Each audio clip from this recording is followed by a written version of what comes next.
गुरु प्यारी साध संगत जी को मेरा नमन। साध संगत जी, आज की साखी में हम जानेंगे कि हमें दुनिया के आगे हाथ फैलाने की बजाय बाबा जी की शरण में जाना चाहिए। बाबा जी पर विश्वास और अटल हो जाएगा।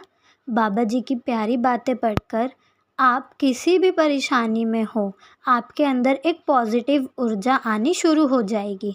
इस रूहानी साखी में आपको पता चलेगा कि कैसे बाबा जी हमारी कमाई से खुश होकर रहमतों की बरसात हमारे ऊपर कर देते हैं। तो साध संगत जी, आइए सुनते हैं आज की साखी। गुरु प्यारी साध संगत जी, आज जिन बातों का हम इस साखी में जिक्र करने वाले हैं वो साखी श्री गुरु गोविंद सिंह जी के समय की है।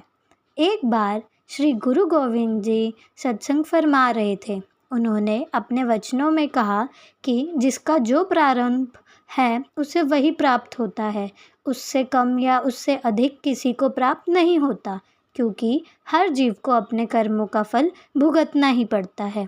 ना तो हम किसी के कर्म ले सकते हैं, ना ही किसी को दे सकते हैं। अपना बोझ हमें खुद ही उठाना पड़ता है। साध संगत जी, जैसे ही सत्संग खत्म हुआ, बाबा जी ने एक हुक्मनामा जारी किया कि संगत में किसी को कोई भी परेशानी हो, किसी को कुछ भी चाहिए हो, बिना संकोच मांग सकता है। आज बाबा जी पूरे मौज में है। आज जो मांगोगे ज़रूर मिलेगा। किसी को धन की कमी थी तो किसी को अपनी परेशानी थी। बाबा जी सबका निवारण करते गए। वहीं सभी सत्संगी भाइयों में एक गरीब सत्संगी भी था। उसने कहा, बाबा जी, मैं दुनिया के आगे हाथ नहीं फैला सकता। मेरे सच्चे पातशाह, मेरे महलों वाले दाता, मुझे इस काबिल बना दो कि मुझे किसी के आगे हाथ ना फैलाना पड़े। किस किस के आगे हाथ फैलाऊंगा दाता, किस किस का बोझ उठाऊंगा। अरदास करता गया और रोता गया। मालिक तो जान ही जान है, दया का सागर होते हैं वो तो बाबा जी ने उसके सिर पर हाथ रखा और कहा, जा पुत्र, आज के बाद तुझे किसी भी चीज़ की कमी नहीं होगी। चाहे वो मेहमान हो, कोई साधु हो, कोई तेरे घर आएगा खाली हाथ नहीं जाएगा।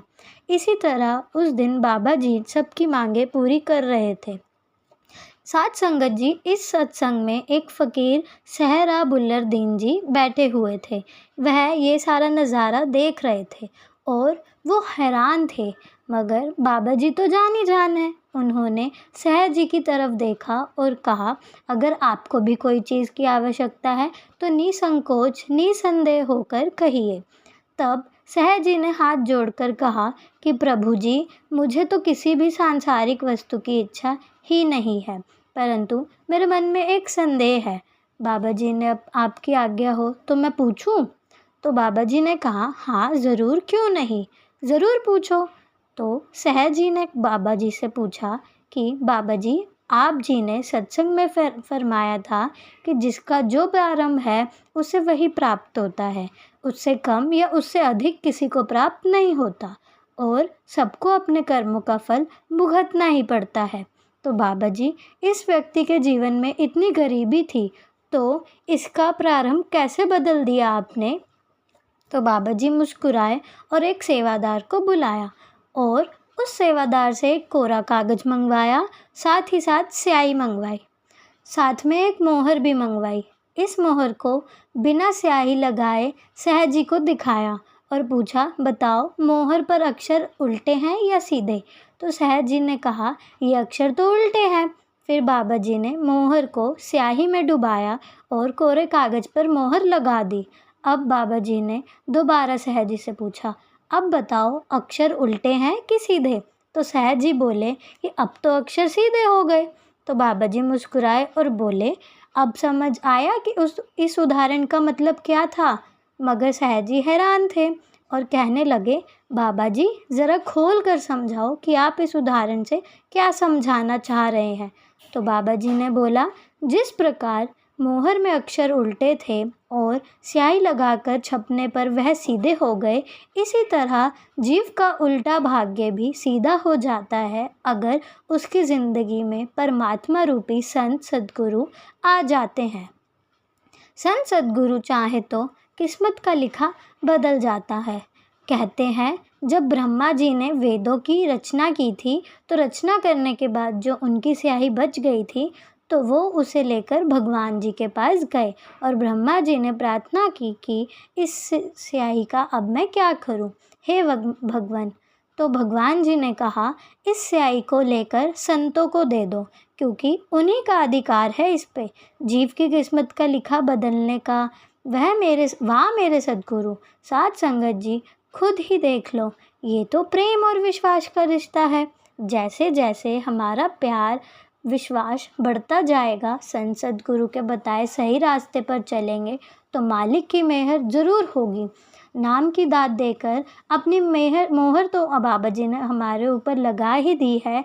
हम बहुत ही किस्मत वाले हैं, तो बाबा जी ने हमें अपनी शरण में ले लिया है। हमें शुक्राना करना चाहिए उस मालिक का जिसने हमें ऐसी जगह पैदा किया जहाँ मालिक की दया मेहर और शुक्राने की बातें होती हैं और जहाँ हम हर वक्त उस कुल मालिक की मौजूदगी का एहसास कर सकते हैं, हमारे आसपास मालिक की मेहर को महसूस कर सकते हैं।